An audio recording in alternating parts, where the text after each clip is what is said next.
नमस्कार मैत्रिणींनो. आजचे चिंतन जगासंबंधी, देशासंबंधी, स्वगृहासंबंधी, स्वतःच्या बागेसंबंधी सुद्धा तुम्ही योजना आखता, परंतु स्वतः संबंधी योजना तुम्ही करतच नाही.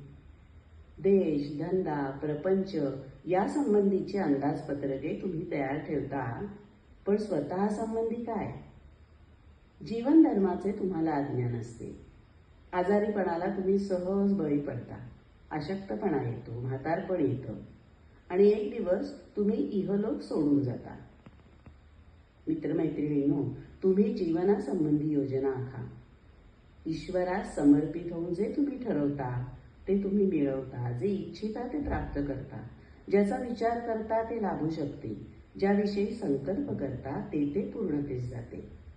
दीर्घायुष्य, सुदृढ आरोग्य, मोठी सामर्थ्य, यशस्वीता व संपूर्ण आनंद या संबंधी रोज दृढ संकल्प करीचा.